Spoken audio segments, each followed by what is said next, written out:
Hi everybody, I'm Bree the Plant Lady checking in with a cottage garden update. As you can see, the very first poppies, the Schultzia californica, have started to bloom, along with the first open flowers of larkspur, more bachelor buttons, lunaria.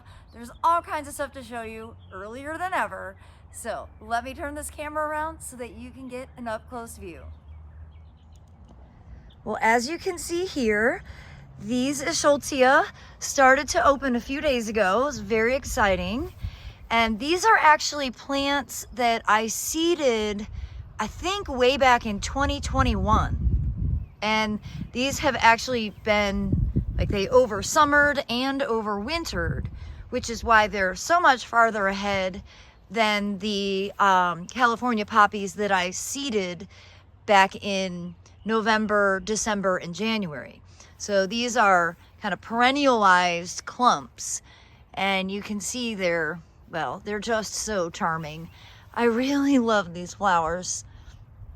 Now over here, you can see this is the bed that Abby and I sowed on January 3rd. So it's mostly bread seed poppies, but you can see here are California poppies, Schultzia, and they are also starting to put up flower buds, so they're actually not that much farther behind than those large perennial clumps that I have on the other side of this south-facing border. Well, here in the kind of back bed, the very first larkspur opened a few days ago, and these were also self-sown. These plants, which are really large, in comparison to the larkspur that I seeded, which is much shorter still.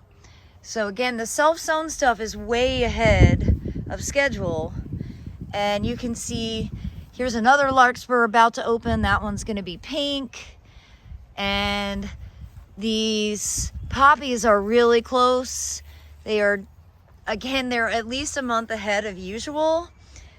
It's just really exciting. It's crazy, but exciting. You can see how large the poppies are here in this galvanized feed tank. And again, same thing here. Everything is just grown so fast. I love the mix with the lettuce and the parsley, which is also from last year. And I did have that pot right there usually sits on top of that foster holly, but we had really windy weather and it blew off and it totally crushed this clump of rye, so you can see. So a little garden maintenance to take care of, but overall everything's looking great with the Orbit Yard Enforcer over there plugged in and working in the nighttime. The deer are finally leaving the barley and the crimson clover alone, so it's starting to bloom, as you can see. And the barley, you can see also the flowers are starting to form on this. Obviously the clumps that have been munched the most are shorter and a little bit behind schedule. So as we walk along this border, you can see the cabbage patch. I've got some nice heads of cabbage right here. They're not huge, but they are heading. And you can see another beautiful larkspur has opened here. And that's of course that very traditional bluish purple flower color. And so far, none of the breadseed poppies are open yet, but there are lots and lots of buds that are forming.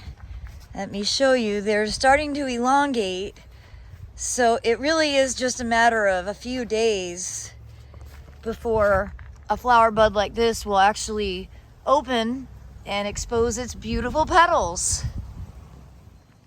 And this really large clump of self-sown Pephever somniferum in the walkway, you can see as well, large flower bud starting to become more upright. Last week I had to kind of like open the foliage to see, and you can see now it's starting to really elongate. So again, a matter of just a few days.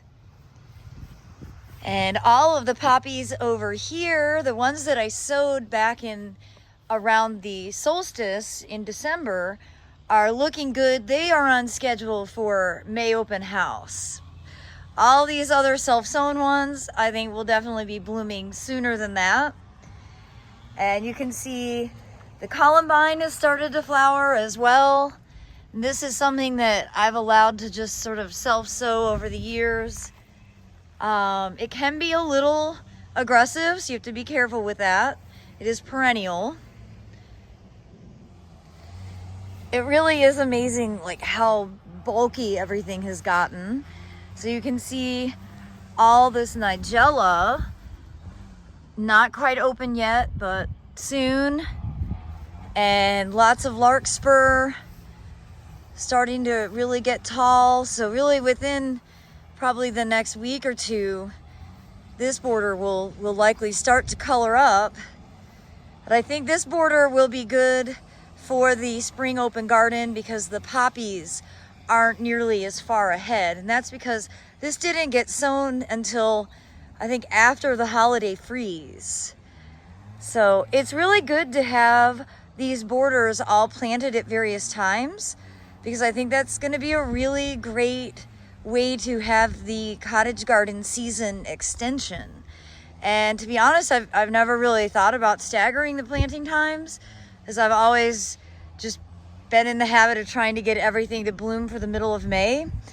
But I think for future years, I'm definitely going to continue this practice of staggered times and really experiment and see.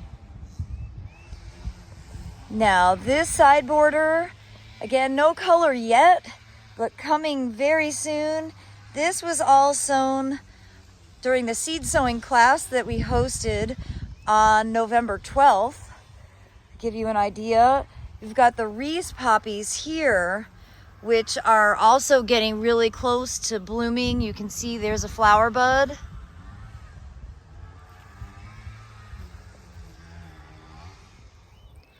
And I absolutely love the self-seeded lunaria, or the money plant. This is actually a biennial, so it grows vegetatively for a year, basically like that as a rosette. And then the following year, it flowers, sets seeds, and dies. And that's the cycle of how this plant grows. Now there's a huge difference in growth from the early planted cottage gardens to this one, which was planted on January 15th, direct seeded. Everything is growing really well, but you can see it's all much smaller, which is good news, because that means it should be blooming for the spring open garden. And you can see here, you know, good poppy germination. Like usual, it loves to congregate right along the bed edges in that undisturbed soil.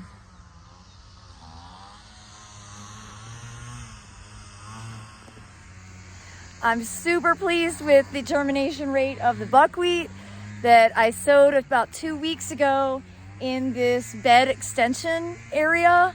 It's doing exactly what it's supposed to do, and it's so beautiful and spring greeny.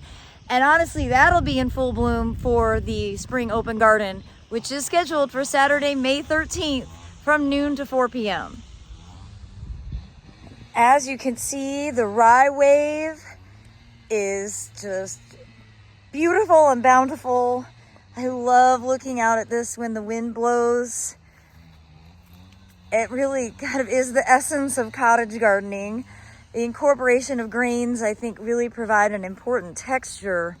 And you can see the rye flowers are really quite spectacular. And then the big self-sown border. A lot of flowers have opened in the last week. So far in this bed, it's predominantly bachelor buttons that are flowering, but you can see the larkspur are coming along really quickly, and again, the poppies are starting to get tall and elongated. And I'm pleased to see that the buckwheat and crimson clover that I sowed in this kind of back pathway is all starting to germinate. I think that'll be a really nice color addition, provide a neat vantage when that's all growing and in bloom. Well, I can't believe that it's April 3rd and the garden is this advanced. Like I've been saying for, I guess, the last couple of months, 2023 is just a totally unpredictable year. Everything that used to be normal is not, and so hopefully we won't have any really cold temperatures. I did see we have 37 in the forecast, but that certainly won't do any damage to any of these plants. And fingers crossed we won't have any more frost during the month of April to cause chaos for gardeners.